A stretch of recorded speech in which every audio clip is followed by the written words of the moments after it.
Hello, tasok Scratch coders. Today what I'm going to be teaching you how to do is to join Scratch. So, when you have the option to sign in or join, if it's your first time, you want to make sure that you join Scratch. Once you do this, you can go ahead and sign in. Unfortunately, Scratch does not work with Google yet, so you're going to have to do everything from Scratch. So you're going to choose a username.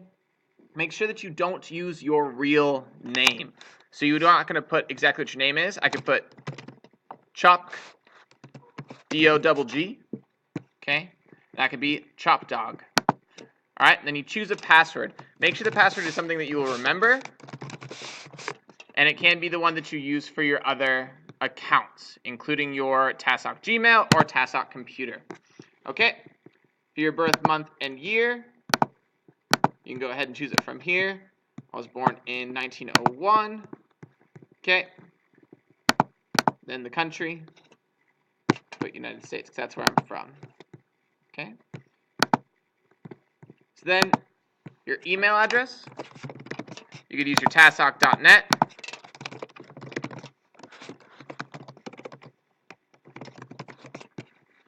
All right, and you can decide to receive updates in the Scratch team if you would like. Otherwise, you do not have to. Okay, so you're logged in. Once that happens, you can start exploring some projects. You can check out some other projects that people have made, or you can go through the tutorials, so trying out starter projects, connecting with other people, learning how to make a project in Scratch, or you can just go ahead and click the Create up top. And this will allow you to go into the actual Scratch coding platform.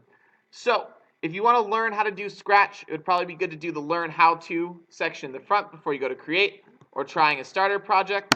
If this happens, just click it, click Allow to make sure the Scratch player is allowed to be run through Adobe, and you'll be all set to go. Sometimes this does take a while to load. If you are having trouble, you can download the offline version, so you can check out Scratch offline under Google and put it onto your computer at home, and you can start practicing with some projects there as well. Also, when you create your account, make sure that you confirm your email by going into your email account and responding to the email they send you.